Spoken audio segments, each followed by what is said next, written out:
someone that's coming to you and saying, hey, I want to open up my first restaurant. Cool. Don't.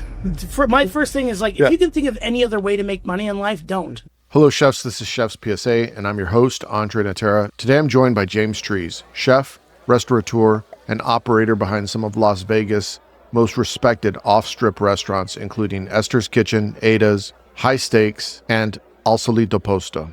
A longtime Las Vegas chef with deep fine dining roots and national recognition. This episode is a masterclass in the restaurant business. If you're opening up a restaurant or already running one, this is required listening.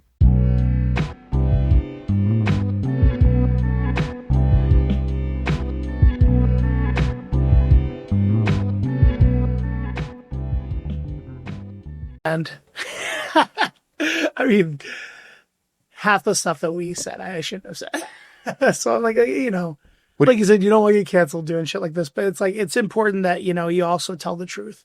Yeah. Because I think like a lot of chefs just like have this really dialed back, really like corporate thought process when they think about going on these things. And I'm like, no. Let's get into the shit. Well, that's why I had my first 100 episodes with Chef's PSA. The reason I didn't have guests is because I had a podcast before Chef's PSA. It was called Run the Pass. And one of the things that I noticed, I'm not trying to pick on anyone that was my guest on that show, but I noticed a lot of the people that I spoke with were behind a PR filter. What can I say? Here are the talking notes. Here's the script. Make sure you ask me this. I was like, that's just not fun. That's not fun. It's not a real conversation, and no one's going to get something out of it that they couldn't figure out on their own. Yeah. Yes. So the reason I did 100 episodes, by the time I was ready to talk to guests, I was like, I figured out how to pull it out now. Right. Right. And even then, like if you go listen to some of my early guest episodes, I was still struggling. Like, how do I get them to open up? Yeah. I think now I'm better at it. But especially with chefs, it's hard to, I'm not worried about you though. I'm easy because I'm an open book, and I know. you to shut up is hard enough as it is. So I know. I'm not worried about you, but some chefs, you gotta pull it out of them. Yeah, no, I get it. Cause a lot of people are like thinking about like their reputation. I'm like, I could not give a fuck less about my reputation. Well, and part of the problem is a lot of them, there's this unspoken wizard behind the curtain where we're not allowed to talk about the business side. If we say, hey, I'm doing this for money, like, hey, this is a good business decision. And the reason I put truffle fries on the menu is because they fucking sell. Doesn't mean I love truffle fries. No. Right? Yeah. No. But if you say that, they're like, oh, you can't say it. It's about the magic. It's about the craft. It's like, no. You need the economic engine that allows you the freedom to do all the other things you want to do. Right. So it's exactly why you do it. Yeah. A restaurant like Solito's, because it's for the people, it's for the community, and that's it. Done. Yeah. I know one of the things that you're really big on is mentorship. Yeah. What does the mentorship look like? I know Philip Franklin Lee worked for you. Yeah. He's been on my show a couple of times. He's a great chef. He's a great guy, man. Yeah. We talked about you. He used to hate me and now he loves me. Isn't that crazy? Well, isn't it crazy? It's funny. I look back to the relationship I've had with a lot of chefs right around the time that they're getting ready to leave, like maybe they're the exec sous or, high level sous. Normally there's tension right before they leave. Yeah. And then later on, we all come back together. And I think it's because they're like that teenager that's ready to like, fuck you, dad. I could beat you up now. Yeah, man. And then they try. And I'm like, good for you. Yeah. Like I just had two of my sous chefs leave and open a sandwich shop. Yeah. And whether or not they think I'm there for them or not, I'm there for them no matter what. Mm-hmm. Like, I look for like these guys. I love them. I want to see them be successful. And this business is hard enough without people telling you can't do something. So rather than walk in and say, oh, wow, you guys have 5 sandwiches on the menu. That's really great. Good start. What's next?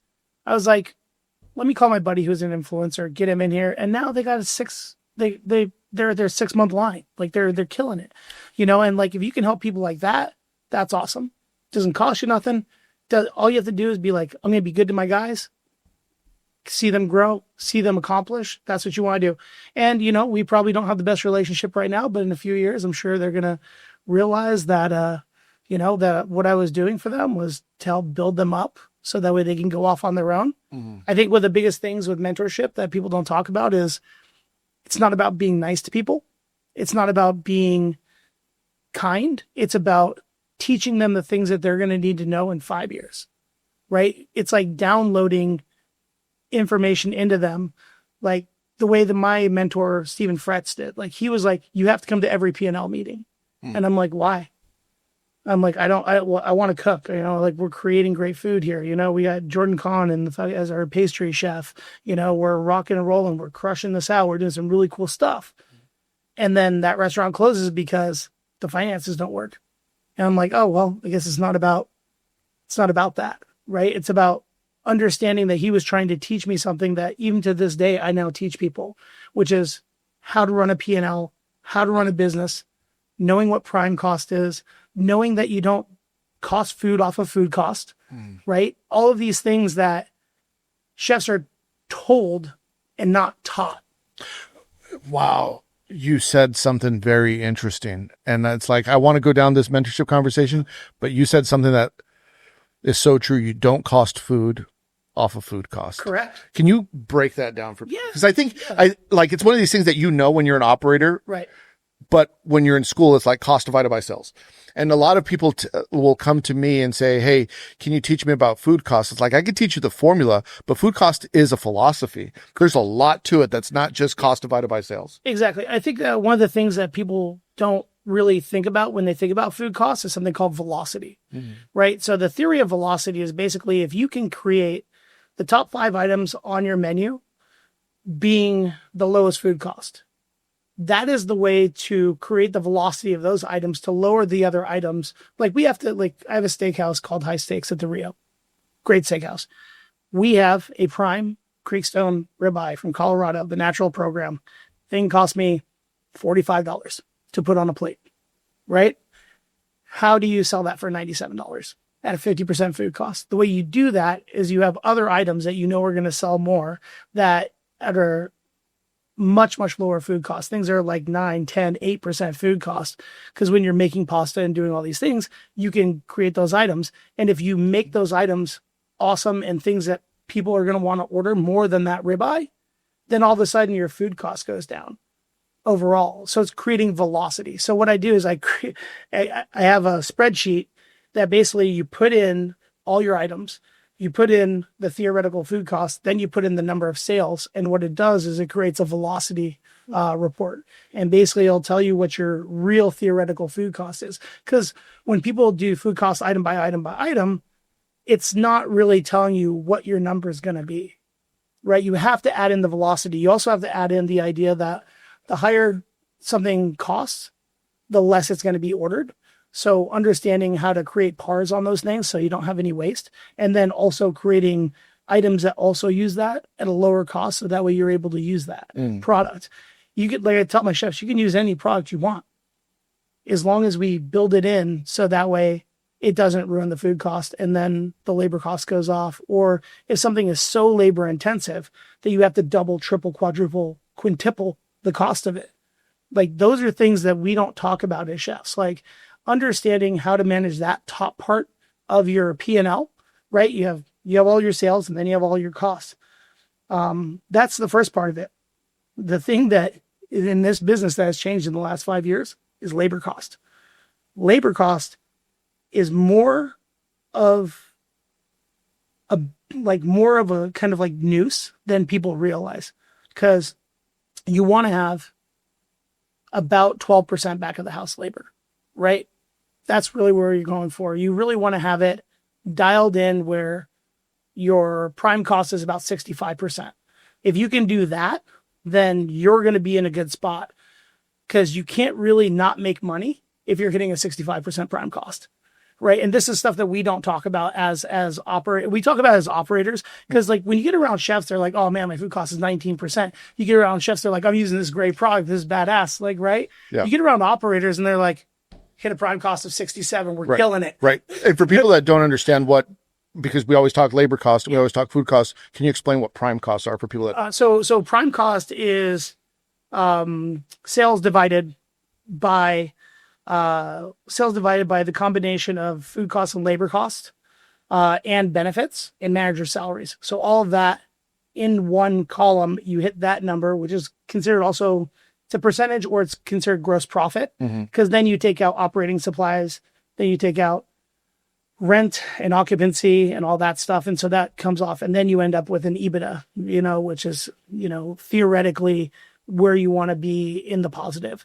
And one of the things I've learned about chefs is chefs do not write budgets. to make money. They write, like when we write ideas for restaurants, we're always like, man, we're going to break even. Like that is a terrible business model. Like this is the thing about restaurants is they are a terrible business model and we need to do better. So how do we do that? So by the way, Yeah. Everything that you're speaking right now speaks to my soul.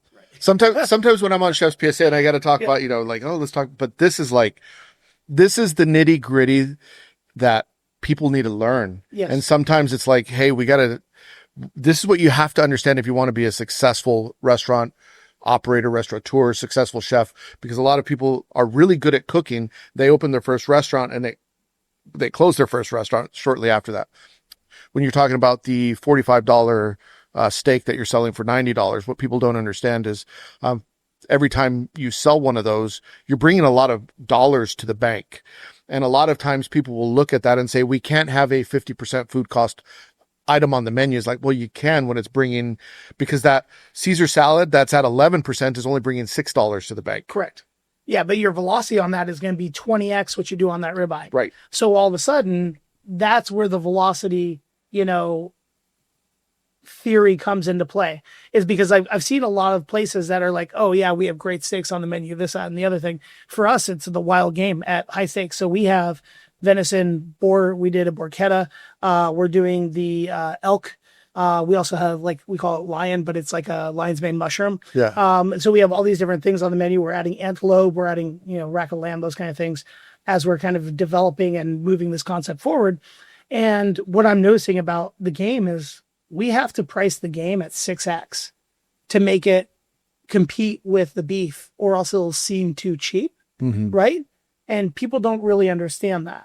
And I'm like, okay, we have to make this cost. So we have an 18% cost on it, because when you add in all the steaks that we're selling, all of a sudden now we're hitting a 27, 28% food cost, right? Which theoretically in a steakhouse setting in Vegas is low, but we're using better product than they're using on the strip. We're using better sourced items. We're not, we don't have the buying power of MGM or Caesars, right? But we're also not serving you the same steak at Prime as you're serving it in room service. Right. So it's like, those are the things that we're able to do.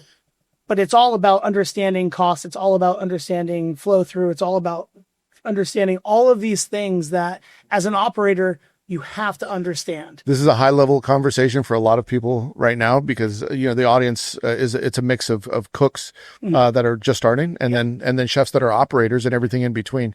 So I mean, you're saying flow through, and everyone's like, what the fuck is flow through? What the fuck is EBITDA?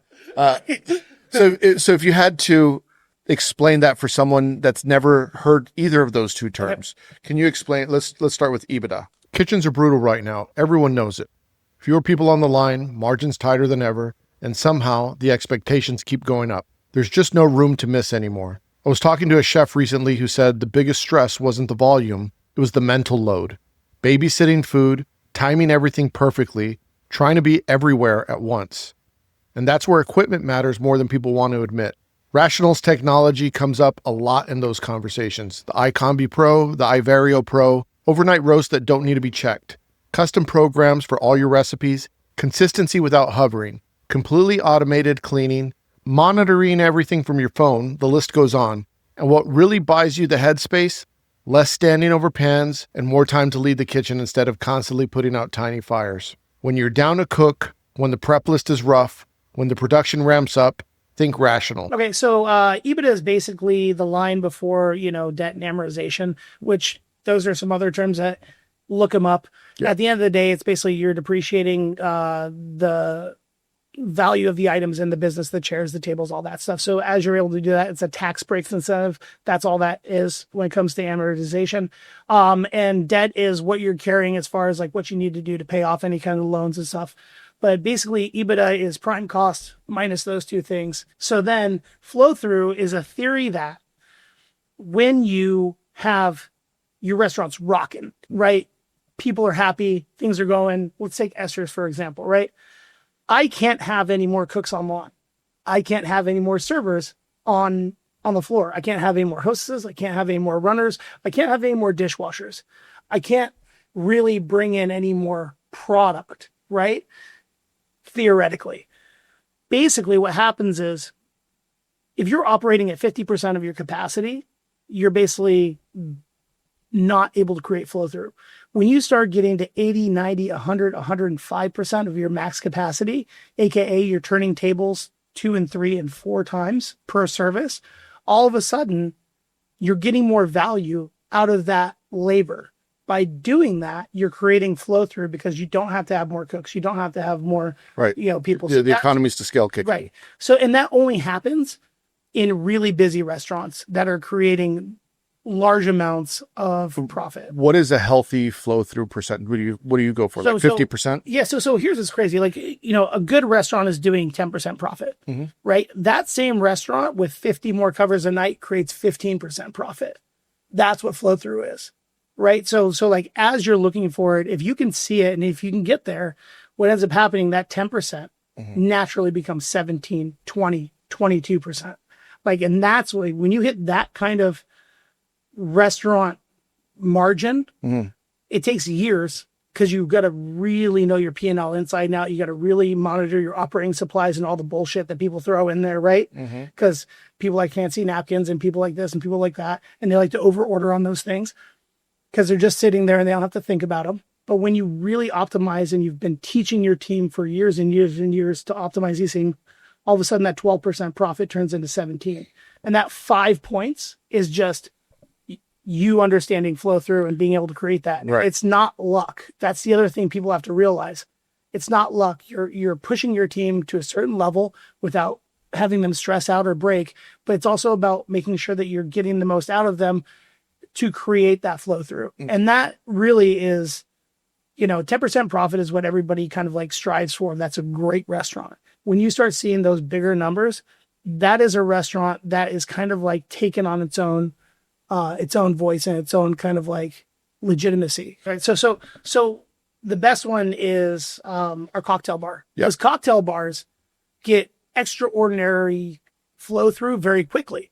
Because when you can create a buzz and you can fill up a cocktail bar and people are sitting there having 2 and 3 drinks and you're like 5 to 10 minutes back on cocktails because you're cranking them out so much, you can't have any more bartenders because you don't have any more you can't have any more people in the body. That's where you can see flow through of like 50, 60%. Right. And that's why a lot of people are, I talked to a lot of private chefs lately, and, what they say on the podcast and then, conversations outside with other friends that I have, like they are so profitable because they have a 3-man team that could do 5 covers, 10 covers, 50 covers, 200 covers. They don't change their amount of cooks in the kitchen. And when they scale beyond what's the norm, it's like, hey, we're extremely profitable once we get those big ticket items for 100 people. Yep. And I say the hardest thing in this business to do is to open a low check average, high volume space, like a sandwich shop, like a burger shop, like a, like all of these things that people, fried chicken shops, all these things that people are trying to do. They're trying to do the one-offs. They're trying to create a brand, right? Those are the hardest things to do. And QSR is the hardest game to play because your packaging costs are super high. If you're working with third-party deliveries, that's high. All of these are extra expenses that people don't really understand until they start seeing that the more DoorDash that they do, the less money they make. That 30% that they're taking is more than the profit than they would actually be making on that. And people are like, oh, well, if you're busy, it doesn't matter. Like, well, that's not how you create flow through because you're literally taking all that flow through and paying it to a third party to create more work and lowering the quality of your product. And I'm like, that's the reason why I don't mess with DoorDash. That's the reason why I don't mess with, Uber Eats or anything like that. I just don't play that game at all. It's not worth it. It's like, why give away all that hard work to a third party? And not only that, but also it does create a little bit of chaos in the kitchen. Absolutely. Like I haven't been a chef since DoorDash and Uber Eats have really been active because I left cooking 4 years ago and it was starting, but it wasn't everywhere. Great timing, by the way. Right. And now I could imagine like you're a cook on the line and you have a rail full of tickets, like all that's to go. Those 15 orders right there are all to go. And you're like, fuck. Yeah. Where are the boxes? Pass me the boxes. And No, we have a rule at Esther is that we don't do to go for people we don't know. Yeah. Because I'm like, number one, it's fresh pasta. I'm like, it does not travel well. Like, that's not like if you have to wait 10 minutes on it, it's not 5 minutes after it hits the table, it's different. Let alone 10 minutes in a box or 20 minutes in a box, right? Just not a good product to be selling that way. So they have to be regular people that we know, and they know they have to call right at 5 o'clock, and we have to like set it up for them because we do not, because when we open the doors, we see 28 seats at the bar immediately, plus about 50. So we do about 80 covers and 80 to 100 covers in the first hour at Esther's every single day at 5 o'clock. What's your strategy around that you find successful when it comes to a beverage program? Are you more wine heavy? Are you more cocktail heavy? Cocktails. Yeah. Cocktails are so much more fun. Pardon me. Wine is interesting, and you can make a huge margin on wine. You can put dollars in the bank with wine, right? Wine is not expressive of you as a chef or of your restaurant, right? You have an all French wine list at the French restaurant, sure. You have an Italian wine list or a blended wine list, sure.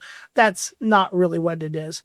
Cocktails are the people in the business seeing the seasonality, allowing themselves to use the classics as the basis, and then building a program that actually means something to people. And it takes a lot of time, and it takes a lot of investment, and you've got to learn what to do and what not to do. But the overall gross margin on cocktails is like insane. Like if you're running a good program, you're running 17% cost, right? If you're at 17% cost, then it's 4 out of every $5 is profit, which is exactly where you need to be to pay for all of your labor in the front of the house, right? So at Esther's, what we do is we have we assign a spirit and a style to every bartender, and then they're allowed to then take that and create cocktails. So then we all get together. It's like, it's not fun because they do a bar meeting at 8 o'clock in the morning. We start tasting at 9. We open at 11.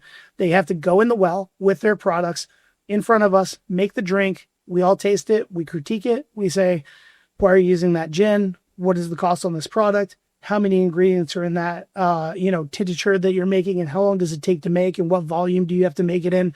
We ask all those hard questions, and then we line up all the cocktails, and we take the 10 best, and that becomes the cocktail menu at Esther's for like the next 2 to 3 months. And then every 2 to 3 months, we kind of redo it. Right. How do you, this is, by the way, thank you for dropping some, you just did a masterclass for business owners. Oh yeah. For a lot of chefs that, don't look at it the way that you look at it. I want to ask, because I think a lot of times you're like, I'm going to open up my first restaurant. You're a young chef, or you're just maybe a hobbyist, and you're like, I make a great lasagna, right? Those are two very different people. And I've gotten in trouble for calling people a hobbyist before. Yeah. Like I actually called one of my old boss, Paul Hibler, like when we were doing Superba, and it was a tough one. And let me tell you, people with a lot of money don't like that name, don't like that label. But how do you could open up restaurants and really, well, there's a lot of different buckets, but let's just use these two as an example. There's the chef driven, I don't want to call it ego cooking, but it is a lot of look at me cooking, right? It's look at what I could do, look at my skills, look at what I've learned throughout my career.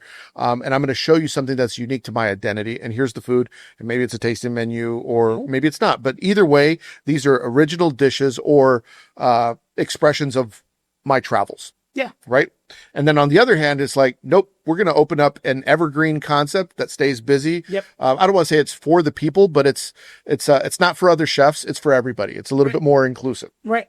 It's for the community. It's for the community. Yeah. Those are two very different business models. I have both. So can you talk about what are some of the pros and cons of each? Okay. And why you would do this one and why you would do the other one? Well, the first thing is that a lot of high-end chefs who have worked at like Michelin level restaurants, 2-3 stars, they only know how to do one thing, right? And because of that, they go off and they open a copy of what they used to work at. They will 95% of the time fail, because what they really need to understand is the reason why they got to work at that place. Like if you open the French Laundry today, right, you would fail miserably unless you had $50 million to lose first. Right? You'd have to have that kind of money behind you in order to be successful, because the time it takes to build a reputation, to build the clientele, to do all of that takes years and years and years. And if your quality level is super high and your technique level is super high, you end up with a ton of trim and waste. And, like how you do that is you buy it once, sell it 10 times, whatever you got to do. That being said, people know that those canapes are from different dishes. We're still building and like growing off of those things, and they can be cool so that we can get that perfect little piece of, salmon or beef or whatever it is. You have to know what to do with all the rest of it. And you learn that at 2 and 3 Michelin star restaurants. By opening the community-based restaurant first, what you do is you create an economic engine for the rest of your businesses for the rest of your life. And that's what I did, right? I could have gone and opened up a fancy, restaurant with a tasting menu. We don't even do specials during Valentine's Day at Esther's. We run the same service as we always do. Why? Because most of our people who are coming that day only go out 3 times a year. Yeah. They go out for their girl's birthday, their anniversary, and Valentine's Day. Yeah. That's it. So you get super amateur nights, a lot of cacio e pepe, a lot of pasta pomodoro with meatballs, a lot of diavola pizzas. And if you can, but let's just say at Esther's, we did 980 covers that day. Yeah. Right? Like that's a serious number, right? When you build that community restaurant and, Esther's isn't special. It's Bestia. It's A16. It's Franny's in Brooklyn. It's Rolo's. It's like all these different places, it's like Flour and Water. Like that's what this restaurant is for Vegas, because Vegas didn't have that restaurant. So identifying, I think the most important thing that a chef can do, once you have all the skills and you've cooked all the food and you've gotten that all out of your system, you've done the dots and you want to run a business, because it's the only way you get off your feet as a chef. It's the only way that you save your body, which trust me, I didn't do because I chained myself to a stove for 20 years. The only way you do that is by creating the community restaurant. I think the smartest person in the world is Jonathan Waxman with Barbudo. Fancy chef, known for 20 years. What is he known for forever? Roast chicken. Yeah. Done. Game over. As long as you do that, you're good to go. Everywhere he goes, that chicken's on the menu. That's super smart. That's a great winner. It's a food cost winner. It makes people feel like they're at home. And so that's super important. So creating that base is then the economic engine that allows you to do the fancy restaurant. And that's like, for me, is Bar Bohème, right? At Bohème, we started out as a brasserie. Like we're a year in and we're pivoting towards prefix menu, tasting menu, bar menu, right? The reason why we're doing that is because we realize that people go to Esther's for, their everyday kind of meals, that kind of vibe. People who dine out really love it. We change the menu all the time. And then they were expecting Esther's to be, they were expecting Bar Bohème to be kind of like in that vein. But then they started using it as a special occasion restaurant. A special occasion restaurant is much different than a community restaurant. The margins are different. The needs are different. The costs are different. The P&L looks different. And everyone has to know what that looks like, because you're going to take some L's over here. And if you don't have the economic engine over here to pay for it, you're going out of business. Yeah. Right. And that's a lot of what people don't understand. Like the margins in a fine dining restaurant and high-end tasting menu restaurants is 3 to 5%. And over here we have 20%. But then you also think about the velocity. This restaurant does 14 million a year and this restaurant does 4 million a year. Right. So even if you're making 3 to 5%, it's pays for a new pan, pays for a couple new plates. It doesn't pay for the things you need to put into it that are going to give you the ROI, right? So you got to be able to take the L over here and understand that this is going to run at a loss of $20,000 to $40,000 a month for years. And if you're not willing to do that, or if your financial backers aren't willing to do that, don't do that restaurant. So, well, I mean, I feel like you're giving everyone the talk right now. I've had to do it for a lot of my friends, a lot of my people, my peers. I did it to Phil, right? Yeah. Like, like when Phil came to me and he was like, his mentor, and he's like, why don't you treat me like everybody else? And I was like, do you want to be like everyone else? You want to be a line cook for the next 25 years? Dude, you're 23 years old. You're awesome. You're learning stuff. You want to go places. You want to see things. You know about food. I'm like, I'm going to tell you right now, I'm not going to treat you like everybody else. Because if I do, I'll dull you out of the profession. Because you need both kinds of people. You need people that you can mentor and put pressure on and push to grow and do all that. Mm-hmm. And then you also need that guy who wants to be a dishwasher for 20 years. You need that guy. Right. Like if you don't have that guy, then this guy can't perform. There's a lot of extremely talented chefs on the level, the Michelin level, whatever. Just they're talented. have closed a lot of restaurants. Yes. And I think what people don't think about often, if I was just making this number up, if you took the top chefs in the U.S., whether that's Thomas Keller, Daniel Boulud, Jean-Georges, Eric Ripert, let's just use them. Yeah. And they have hundreds and thousands of people going through their kitchens with the aspiration of, I'm going to go work at one of these 3 Michelin star temples to eventually do my own. Who do we got after that? Exactly. Thousands of people that are going through the system, and there's only very few that come out of it that actually can compete. There is the Corey Lees and the Grant Dackett's that do make it out of those systems. Yeah. But I think it's more so the exception to the rule. And I think a lot of people go in and they come out and they're like, now I'm going to do my food. And it's like, close 6 months later. You sure are not. Because that what they miss is like, I don't want to eat your food. I want to eat Thomas's food. I've never met this guy, but I see that he's kind of like gone down that road, and I don't know if we want to like call. No, not by name. Okay, but there's an amazing chef. He opened up a restaurant. It got 2 Michelin stars and closed the same year, and then he moved 100 miles north, opened the exact same restaurant, and it closed in 6 months. And then he moved 200 miles north, and guess what? It closed in 3 months. Like, literally learn your lessons, man. Take the L's. Put your ego aside. Suck it up and figure out how to, like, create profit or create a different concept. Because maybe people don't want that concept from you. Yeah. Right? Like, I mean, like, that's the thing that... And a lot of chefs are like, I want to express myself. Because in theory, we're artists. But, I always think that we're craftspeople first. Yeah. Like, in learning our craft. And learning the craft involves putting down the knife and picking up the pencil. Like, so many chefs need to learn this. Like, if you don't know what's in your operating supplies, but your operating supplies are 13% of your overall cost, get out of GL and do some work. Figure out where people are wasting money, right? Are you really getting a good deal on chemicals? Because that's a big part of like what you're spending it on, right? Paper goods. Like, dude, I make my chefs open up multiple screens when they're doing ordering and side by side order paper goods. Yeah. Because a couple of bucks per case adds up to hundreds of thousands of dollars at the end of the year. And for people that don't know, that's the general ledger, the GL. Yeah, the GL. All right, so you have the P&L is like your report card. Yeah. The GL is all the tests you took to get there, right? So like you can go through there and you can look line by line, code by code. And here's the other thing is like making sure that, your AI software guys who are doing your accounting are coding things to the correct place, right? Giving you the right amount of leniency on certain things. Like, if the bar is using, like at Esther's, we use 5 to 7 cases of citrus a day.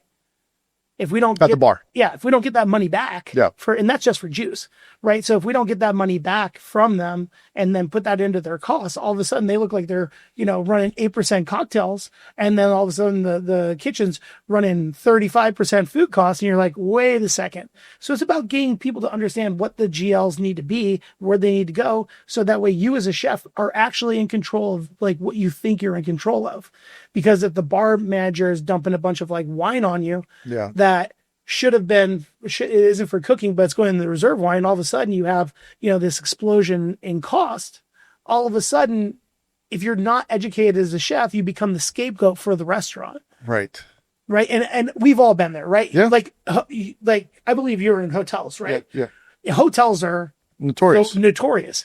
Like, every banana they put in a room, or every chocolate they order and then put on a pillow, they're trying to put that in your food cost. Yeah. And if you don't know that, this is important for chefs in a hotel to know.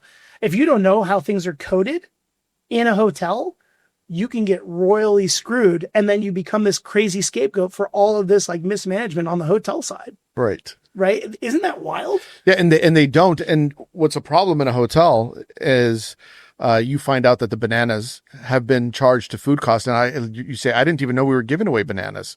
Why is that being put on my food costs? And then you go push back and you say, well, that's the way we've always coded it, so we're going to keep it that way.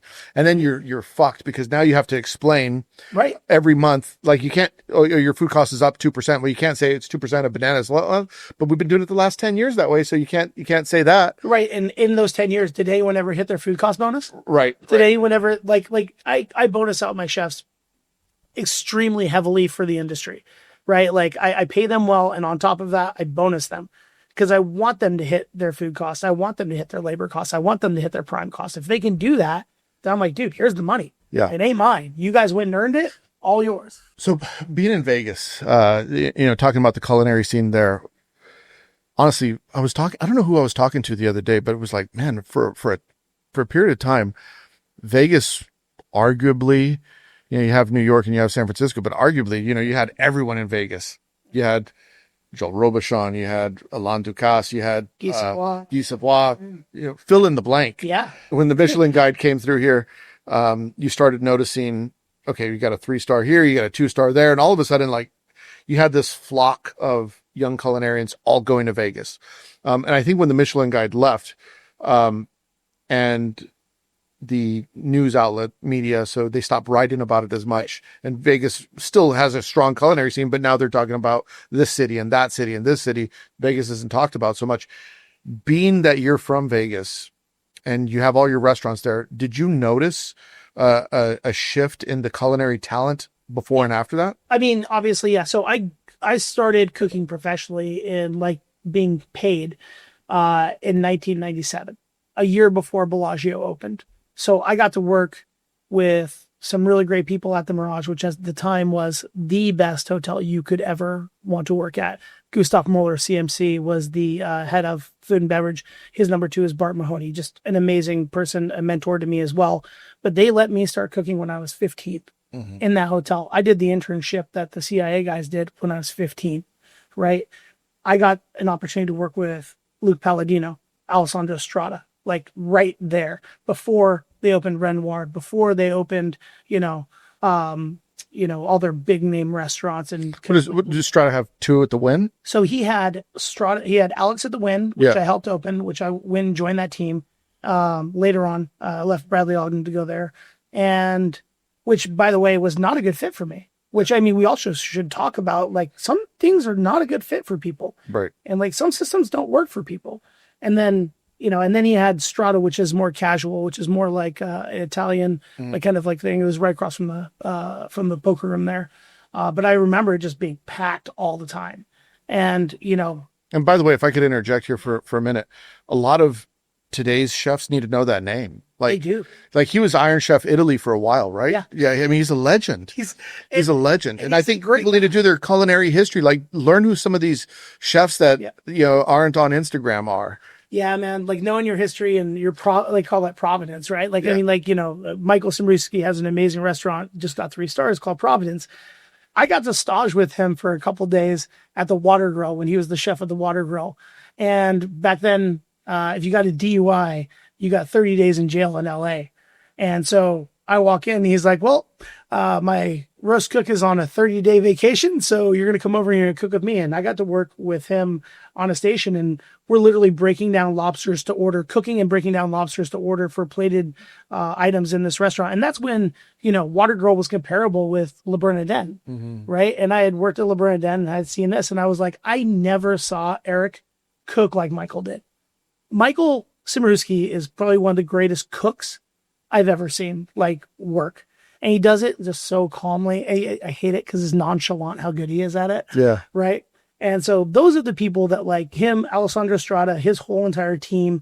I mean, I'm still in touch with a lot of those guys. One of them that I worked with at Alex is now one of my corporate chefs. I mean, like, these are the guys that I looked up to, and now I'm hiring them. Like, I had Bradley Ogden work with me for about 6 months at Esther's. And let me tell you, man, it's also legend. He's the best. Yeah. And he's a total sweetheart, and he has his ways and he does his thing, to bring him into the restaurant. I was like, all I want you to do is train my sous chefs. Be nice to my sous chefs. Treat them the way you treated the guys at Bradley's and show them the way. And that's all I asked him to do. And when he completed the thing, we're like, hey man, you did the thing. Thank you so much. Yeah. And that's where, giving those, and they might not even know it, but just being around somebody like that will affect them for the rest of their lives. Yeah. They will learn lessons that they will take forever. Yeah. It's funny when you're around greatness, and I've been around it several times in my life and career, even on this podcast. Yeah. But when you're around greatness, it affects you, and you start to realize, like, just sometimes they worked together. Like, no wonder they're good. It's like it rubs off. Yeah. The reverse is also true. Absolutely. I think what you said earlier, and I kind of want to go back to this Vegas topic, but what you said earlier was like, not every kitchen's for you. Right. Like, no, I was thriving and really enjoying my time at Bradley Ogden in 2003. We had just won Best New Restaurant in America from James Beard. This is the first time that any restaurant outside of New York City had won that award. We won that award, and I think it was probably the last award from James Beard that Vegas won. Yep. And I left there to go open Alex. And I got into that system and into that, into that place. I went from working, 16 hours a day and hanging out with my friends, and we would sleep in the restaurant at Bradley Ogden. Mm-hmm. Like literally pull out things from the roll out pillows and sleep on the floor in the chef's room, in the chef's dining room, and then go back to work and get ready for lunch. That's the way that restaurant was. We were all 22, 23. We were all hardcore. We all wanted to go do the thing. And the people in that kitchen were amazing. And then I went over to Alex, and it was just a totally different system. And it was like, my thought process had changed so much that I didn't want to work in that way anymore. I was like, the way people talk to each other, the way, it was competitive in that kitchen, which is good for certain things and certain people, versus collaborative, right? So we went from a very collaborative kitchen where we were able to write the menu every day, change products. We were getting crazy things from the market every single week. We were using that for the ability to create and grow. And that's when we were feeding Joel Robuchon, Guy Savoy, right? That's the reason why they came to Vegas, because they saw those kind of cooks actually existed there. Mm-hmm. They brought Joel Robuchon to dinner, and we cooked, I think 24 courses for him, right? Mm-hmm. Bradley didn't write the menu. We wrote the menu. Adam Sobel wrote the menu. Gerald Chin wrote the menu. I had a dish on there. Sven had a dish on there. Jeffrey Morrow had a menu. Ralphie Perazzi had a couple of dishes on there. I mean, he was our pastry chef. I mean, this is the team that was able to do that. And we were doing it at such a high level. And we were doing it, and we were actually having fun. And then you go over there, and it's like, nope, this is the way we do this dish. This is the way Danielle did it, and this is the way we're going to do it. And I'm like, oh, shit, that's a different thing. And I was like, At that point, I was like, I'm out. I'm done. I quit that job and took a $13 an hour job at Alizé to work with Jacques Van Staden, who worked for Jean-Louis Pelladin. Great restaurant. One of the best meals I had when I was in Vegas. Yeah. And that's the thing is, in that time, when we won that Michelin star, it meant more. Yep. Because it wasn't just a hotel on the strip. Mm-hmm. Right. It was weird because when I was at Nob Hill, you have to go like an elevator to get there or something, right? 50 floors up. Yeah. Just like, it's so crazy because I have 50 floors there, and now I have a 50 floor up steakhouse at High Steaks across the street. I can literally look at my old boss's spot and be like, man, I was there. Yeah. And you're right. Vegas was a certain thing for a certain while. And then when Michelin left, but here's the other thing is, Vegas was the only place in America where a cook could buy a house. Okay. Think about that. Yeah. Is that a reality here? No. Is that a reality anywhere in America anymore? The chef can't buy a house. Right. Yeah. And that's something that in 2000. The owner has a really cool apartment. Right. Yeah. I've been up to Eric Ripert's apartment and seen he has a whole floor. It must be nice. Yeah. Right. But here's the thing is you look at it and you're like, oh, wait, you can learn your craft. You work for the best chefs in the world, and you can buy a house and actually build something and be able to do something. And 20 years after that, now you have chefs who are opening their own restaurants off strip. I would say Oscar Amador and Brian Howard are two of my great friends. And to see them. Shout out to those guys. Yeah. They're doing great, right? Yeah. A lot of recognition for those guys. But seeing that kind of thing happen off the strip, I think Vegas is now a better restaurant town than it ever has been. Yeah. Because what's happening is people are seeing the difference between a restaurant on the strip, which is just, I'll be 100% honest. They are 1000% accountant driven. Yep. If you can't hit this number, they closed the restaurant. You're talking about the ones in the casinos? Yeah. The places that outside of the Wynn, I would say things at MGM and Caesars for the most part are very, very accountant focused, not guest focused. So are they still giving out those big licensing deals? Who's still there? Obviously Mario Carbone just opened up. We call it Carbone Boat. Yeah. But I think they call it Carbone Riviera. Yeah. It took the place of Picasso. Okay. Right. So that was one that he just did. And does Pierre Gagnaire still have his? No. I love that room too. It's up. It's up Andrew Noriento. Yeah. That's a guy who was 100% never supposed to open a restaurant in Vegas because you're going to do 14 covers a night up there. Yeah. And 10 of them are going to be comps. And you can only hold on to that kind of comp level for so long before you have to close it. Yeah. Right. And that's the thing is like when they make the decision to bring in like a high-end restaurant like Joel Robuchon back in the day used to lose $1 million a month. That's an amenity. But you want 3 Michelin stars? That's what you got to do. Right. Right. Right. And then you have someone that's working at that restaurant saying, "Oh, I want to open up my own." Like you don't want to lose $1 million a month. They can't, well, but the thing is, like they think that their cooking is going to get them there. Yeah. And they just have no clue. Yeah. Because they think that's the best. They think that's the only way to do things is the way Robuchon did them. I'm like, one of the things that I notice, especially when it comes to mentorship in Vegas, is everybody comes with these crazy resumes, and then you get them in there, and you're like, can you manage people? Do you know how to do food costs? No, you know how to run a section. Cool, just run a section. You're a CDP. You're not ready for a sous chef job. Well, I was a sous chef at Robuchon. You're a pasta cook, dude. Good luck. Figure it out. Like, can you do this? Right? Can you learn our way? Because I'll promise you this. The thing you're going to learn in 2 hours here is going to be more valuable to you than everything you learned at Robuchon in fucking 5 years. Right? Because you go over there and there's people picking microgreens for hours and hours and hours on end. They're building little bundles of salads for one component of a dish. And that's like their whole day. And you look at these people and you're like, man, reality is going to slap you in the face one day. It really is. And you see it over and over and over again. These people come out, they have these ideas for restaurants, and then they lose their money and they keep moving on. They go back to other. What's the sweet spot? So, this podcast in general is to give advice. So what's the sweet spot to someone that's coming to you and saying, "Hey, I want to open up my first restaurant." Cool. Don't. For my first thing is if you can think of any other way to make money in life, don't. Yeah. Don't. I mean, if you enjoy cooking, don't open a restaurant. But why do you say that? Because if you just love to You're saying that as someone who owns how many restaurants? 5 restaurants. Yeah, exactly. Right. Yeah. Do you know how much I get to cook? None. I get to cook all of the none I want. Yeah. And let me tell you, if I get to, if I get to slice some foie or plate something nice or do something that's like the highlight of my day. Right? Like dealing with people and their problems and leadership and mentorship and doing that is all the stuff I was never good at, but it's a learned skill, just like tournaing, just like perfect dicing things, perfect, cuisine on a fish, everything is a skill that's learned. You know how to cook. That's not the problem. The problem is getting your team to do what you want, when you want it. That's leadership. My book, Culinary Leadership Fundamentals, breaks down exactly how to run a kitchen without losing your mind. Stop yelling, start leading. Get the book at chefspsa.com. Mentorship is a skill that's learned, and you got to be bad at it too. This is one thing I love is I talk to my chefs all the time about is be prepared to fail every day and fail better.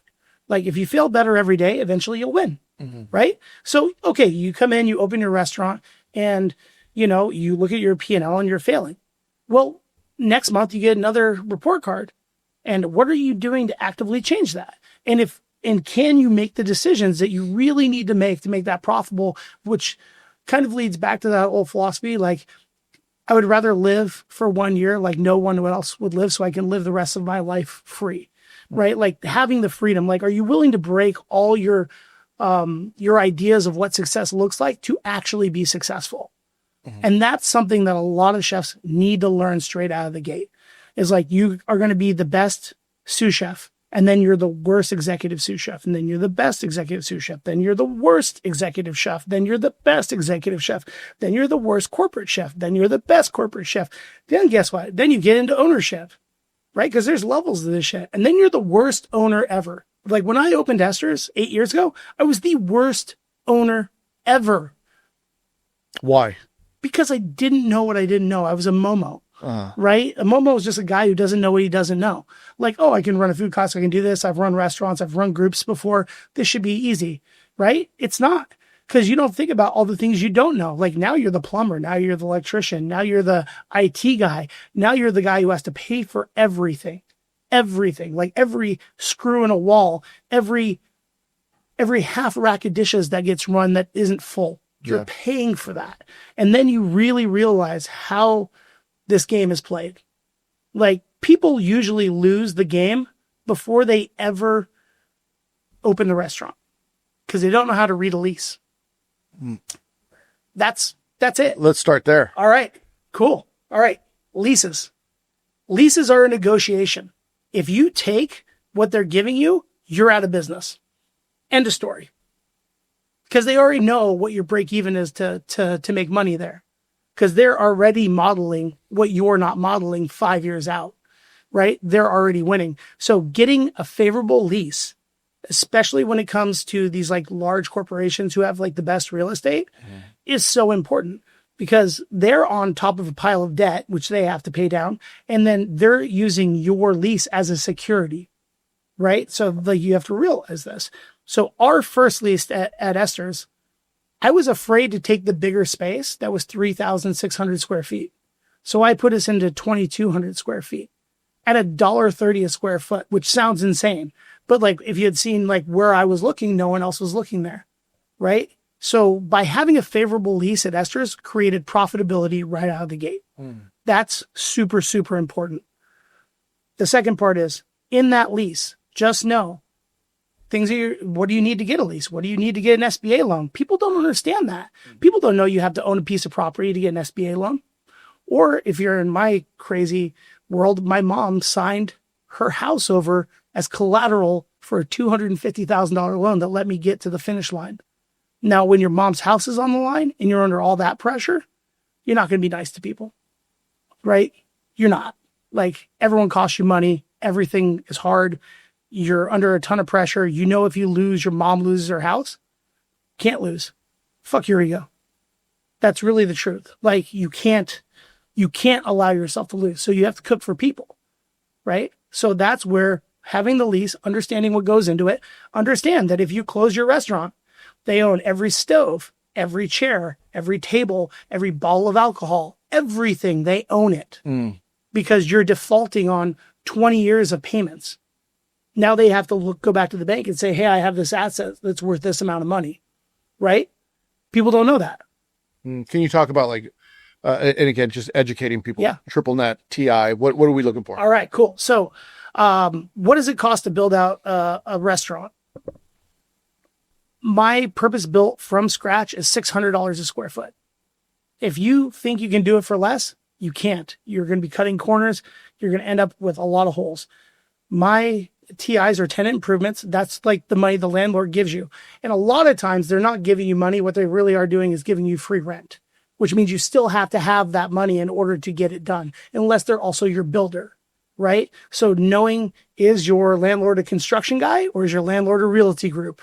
Those are two different kinds of landlords, right? So understanding what it is, are they building it out for you, right? If they're building it out for you, well, that's debt. And you have to know that, right? So like realize that ahead of time. Your SBA loan's important. Your TIs are important. Your triple nets are insurance, right? CAMs. And what's the other one? Net. But the other third one, I mean, like really it's about like making sure that you have insurance on your business. So that way, if someone slips and falls and they sue you, you have coverage for that. Cause could easily close a restaurant if you don't, right? Then you have insurance. So it's insurance and then CAMs, common area maintenance. This is the biggest scam in all of realty, right? They charge you 25 cents a square foot to 50 cents a square foot, depending on where you're at. For what? To water the plants outside? To power wash? And then they don't do it. And then, so like, what I like to do is I'm like, yeah, I'll pay you 25 cents in CAMs, but I want to audit the CAMs at the end of the year because CAMs are not supposed to be a source of profit for your landlord. And you're like, and you can get them to agree to that. And if you can get them to agree to that, guess what? You can hold them back to it and you can get a refund every year from them. But only if you know to negotiate that. So negotiating CAMs on a 4,000 square foot restaurant is $12,000 a year. Okay, cool. So that $12,000, if you only spent $4,000 on the common area maintenance and my portion of it, I want $8,000 back. That's a rent payment. That's a big deal. That's profit. That's being a business person. And you can't be a chef, own your restaurant, and not be a business person. It just doesn't work. You know, and these are the things like no one knows about that stuff because no one teaches us about it. No. And unfortunately, you get to a point usually in your career where you say, I'm a fantastic cook. Now I need to spread my food to the world and share it with everyone under my own business. And then you get there and you realize, I don't know anything about business. And no one taught me because the owner, I mean, I hate to say it, the owners are typically pretty busy with owning shit. They don't have time to just, let me just sit down and mentor you about the business, which I think you do a good job with that. You were talking about that, but a lot of people don't. They're just really good at being an employee. And some people want that. And a lot of chefs want that. A lot of chefs just want to be creative. Like I always say this, you always have to have a sous chef that's pushing your buttons and pushing your boundaries, right? Because if without them, you're not moving your cuisine forward. Now, when you get someone special like Dylan, who's been with me for over 11 years, who, it's funny enough, we started working together. We did an outstanding in the field dinner at Coachella in the Rose Garden. And he was working with Jason, full of love. And I kind of brought one person with me, right? And he had like an army of these 11, like 23-year-old crazy people. And one of them was Dylan. I was like, man, yeah. He's like, oh, I'd like to work with you one day. I'm like, sure. Well, you know, maybe one day. We ended up working together at Superba. And then that was, 2013, 2014. And he's been with me kind of ever since. And he was like, when I brought him on at Esther's, I brought him at $13.50 line cook. Mm-hmm. He's $130,000 a year employee now. Wow. Right. And that's it. Like he runs Esther's. He's the man. And now he's been the creative chef. He's done that thing. Now I'm trying to get him to take his Sri Lankan background and to put that into an Italian restaurant. Yeah. And to make his own like marks on the menu. Right. Like that's like, how do we do that? How do we bridge that gap? Right. There's certain things that we can do, certain things we can't do. Like we don't put chicken on pizzas and shit like that, cause he wanted to do the Sri Lankan curry, chicken pizza. I was like, bro, it's a barbecue chicken pizza.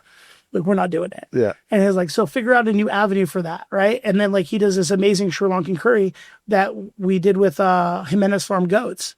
And now we're doing it with like lamb. Right. Mm-hmm. So, we put that on the menu. People responded to it so well. Cause like, I was like, just take your Sri Lankan curry and take 90% of the chilies out of it. Yeah. And you're right there. Yeah. Right. And so we create a Malloratus pasta with like the curry flavor inside of it. And then we built that beautiful coconut based curry over the top of it, finish it with raita and mint. And all of a sudden it's like, it's an Esther's dish now.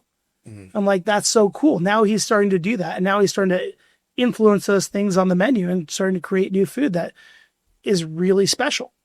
But he's also doing it while running 17% profit.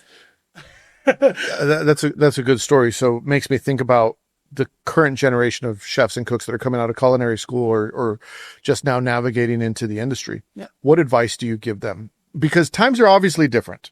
I mean, the worst part is you can't be in a hurry. Yeah. Because like everything in this world tells you to be in a hurry, right? Everything. I want to be a sous chef by the time I'm 25. I want to be executive chef by I'm 30. You're like the biggest piece of advice I can say is you're not running someone else's race. You're not running the race of the guy across from you. You're not running the race of the person you're on the station with. You're running your own race. You're not going to win. Cause I was the ultimate fucking hater back in the day because I would like, why is this guy who's less hardworking than me getting ahead? Why is this? And now, you know what it was? It was like, I was an asshole. Mm-hmm. Right. And I had to work my way out of that. No one else was going to do that for me. Right. And I'm still, an asshole pretty much. Right. That being said, I have different levels of it now. Yeah. Right. Like where it used to just be very in your face. Like, I'm going to show you how wrong you are and why. I'm like, now I'm like, figure it out yourself. Yeah. But I had to learn that. And I watch all those guys and where they went and how them not working super hard has affected them over the years.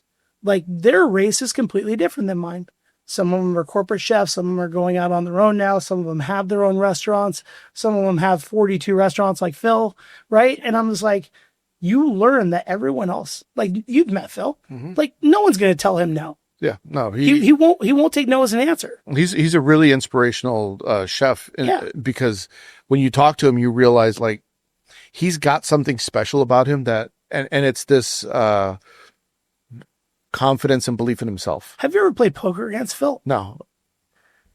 We used to play poker at his apartment. Yeah. When him and Margarita first, where they had the pop-up, which Yeah. by the way, I went to that pop-up. Yeah. And in their house, which I thought was amazing. And I thought they were out of their mind. I see him like doing like, I don't want to say celebrity poker, but he does a lot of that. But no, but here's the thing is, the thing you got to know about Phil's always all in no matter what two cards he has.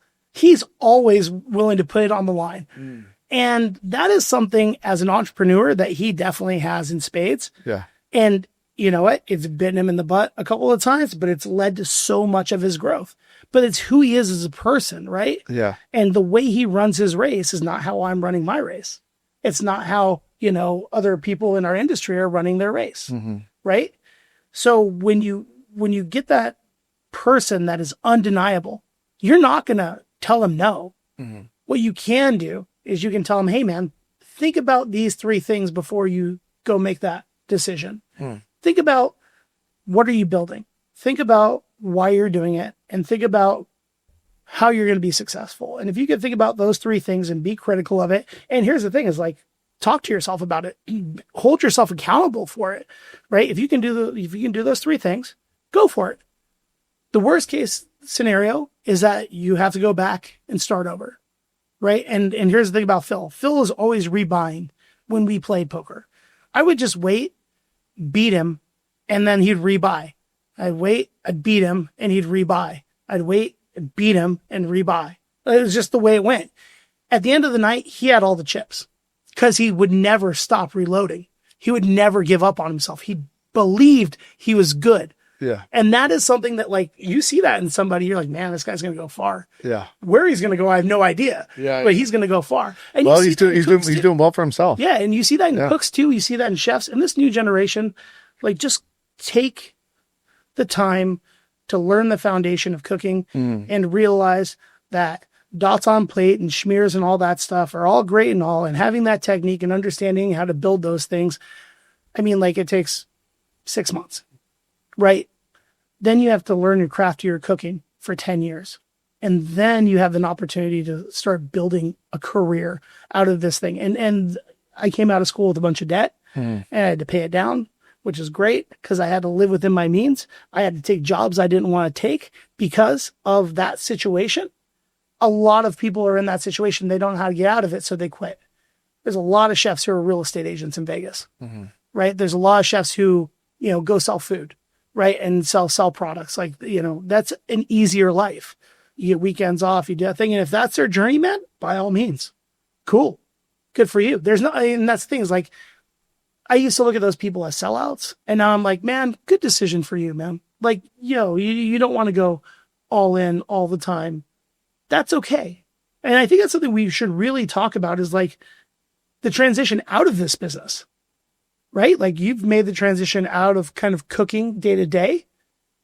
That's a huge transition for people. And being supportive of that choice as a mentor is also really important because you're telling someone they didn't fail. They chose something else. Yeah. Right. And most likely it's healthier for them.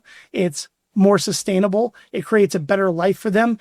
They might have kids. They might have a mortgage. They might have these things that are weighing against them that are going to stop them from going all in. I don't have kids. I don't have a wife. So guess what? I got 3 cats and nothing to lose, All in all the time. I'm going to ask you one last question. If this is my wrap up question. Okay. If you had a Mount Rushmore of chefs up there, 4 of them that deserve to be on Mount Rushmore, who should they be? Okay. Jean-Louis Paladin, who was Eric Ripert's mentor. I was lucky enough to be able to dine at his restaurant Napa when I was very young. And that really influenced me to want to start getting into cooking. So Jean-Louis Paladin, let's see, Yannick Alano. So Yannick Alano, he was the chef at La Maurice, in Paris. And I got the stage in his kitchen, and his little tree is Cedric Gruyere was his pastry chef. Yeah. Right. So the way he cooks and what his 3 Michelin star food is what real food is. I think everyone else is kind of doing performance art. he's just like, this is the food that we cook, and this is the way we cook it in, and this is like how we do it. And he goes and he's open about how he does his vegetable cookery. There's no secrets with this guy. He'll sit there and like pass mushrooms and fold them into a hollandaise and like, this is all we do. It's awesome. You should do that. And he shows that. So I'd say Yannick Alano is up there. And you got to think about people with like giant like trees. Marco Pierre White, obviously, is number 3. I mean, cooking with Marco is insane. You cook with him? Like one day. Yeah. And let me tell you, I've never seen someone smoke that many cigarettes in one day. Right. But at the end of the day, he said, you're a good cook. And I was like, I'm good for the rest of my life. Yeah. That's awesome. Yeah. But like, you call him Marco or you call him boss, and that's it. So I had to work with him for a day with Curtis Stone. It was really nice. And then, I mean, I got to put Danielle up there, man. Yeah. Because Danielle is the guy that everybody should be like looking at as being like, this is what the ultimate of success is. All he does is open great restaurants, empower his people, and he doesn't care about any critics at all anymore. Like, Danielle in New York City is definitely a 2 Michelin star restaurant. 100%. It is. And he got banged up by the New York Times and some BS about giving away a couple of wines to somebody he thought was a critic. Doesn't take away your Michelin stars. Yeah. Like, I mean, like what he does and what he's built in America is legendary. So those are my 4 up on Mount Rushmore. Yeah. And that's kind of all the same. They're like the people I looked up to when I was coming up. Mm-hmm. And I'm sure that if you talk to like younger people, that they have a totally different 4. But I think without those 4 people, the culinary world is not what it is today. Yeah. Yeah. It looks completely different. It does. Yeah. Well, Chef, this was great. Thank you for dropping so much knowledge. This was great. This is great. Where can people find you if they want to follow, if they want to eat? So Esther's Kitchen is the flagship. Ada's our wine bar. Bar Bohème is our French tasting menu restaurant. High Steaks in Vegas at the top of the Rio is our steakhouse. And Solito Posto is our big East Coast Italian restaurant, which, I mean, all of them are great and like kind of like whatever you're feeling. Because like as chefs, we can cook anything, right? Yeah. So we get to, I feel lucky that I can like wake up in the morning and be like, oh, I want to go work with Jackson on some new food at Ada's, or like, oh, I want to go see Sean over at Bohème and work on some really cool new plating techniques and some really cool food over there. Yeah. Or like, hey, man, I want to work with Dylan and we're going to go, go to the market in Santa Monica, buy some really cool stuff, bring it back and play around with it, and then set up some vendor stuff like that. And so we can do some cool stuff there. Or, I'm up at the Rio and we're working on, a board because we like the idea of doing the board chop. However, we wanted to like add some like sexiness to it. So we want to work on that. So I'm up there with Joe and Adam and working on that. And like all the guys and gals who work in our kitchens are just awesome. We're so lucky to have them. But message me on Facebook. I'm easy. Yeah. Like I'm like, what's your Instagram handle? James Trees. Yeah. There you go. Right. I mean, like, and direct message me. I'm easy, man. Like, I just want to make sure that, a lot of the stuff that we're talking about today is stuff that nobody talks about. Yeah. And it's not about how much, agar percentage to put in your fluid gels or how to stabilize, things with xanthan gum. It's not about hydrocolloids. It's not about like nerdy chef stuff that we get into. It's not about like understanding that, when you're poaching something in a rationale at 64 degrees till it hits 60 degrees, like these kind of things, like we all learn methodology and we all understand that. These are concepts outside of that are so much more important. Yeah. Because you can have the best food in the world. And if you can't run a business, might as well just like go home. You're a hobbyist. You're a hobbyist. No, the hobbyist is worse. Hobbyist is when you think you know how to run a restaurant and you don't mind losing a bunch of money until you start to mind losing a bunch of money. And then you put pressure on all the people that you've given horrible expectations to. That's a hobbyist. What's funny, I said this the other day to someone. I said, it's not until you either feel physical, financial, or emotional pain that you start to rethink your strategy. Yeah. I always say you're not an owner until you have to write your first payroll. Yeah. And like when that payroll comes out of your bank account and you have to make the decision between feeding somebody else or feeding your family, then you're an owner. Yeah. Then you know. Like when we opened Esther's, I had $5,700 in the bank. That's a recipe for massive failure. And I got so lucky. And that's the other thing that no one talks about in this business is like, oh, I worked at all these great restaurants. Of course I'm going to open. You have to have everything go right in this business in order for you to be successful. You cannot cook your way out of it. You cannot finance your way out of it because certain things you're just going to have to lose money on. Yep. And you have to be okay with that. And if you're not okay with that, or you've gone down to the wire, are you making the decision for the business? Or are you making the decision for your ego or what? I mean, that's really what it comes down to. Wow. Well, Chef, thank you so much for being on the show. I'd love to do round 2. Yeah. Hopefully we'll get you back. Yeah. You say when. Austin's beautiful. Yeah. Thank you. Yeah, man. Appreciate you. All right. That's the show. If you liked it, make sure you leave 5 stars. Nothing less than 5 stars. If you want more Chef's PSA, go to chefspsa.com. Get yourself some books. Get yourself some merch, including Culinary Leadership Fundamentals and the Line Cook Survival Manual. If you want early access to episodes, you can get them on Spotify and Substack by becoming a paid member. The link is in the notes. We'll see you next week. Hit the porno music. Yo, it's André in the kitchen, mixing, dropping chef knowledge, no fiction, stirring up the beats, heating up the session. Listen close, class is in session.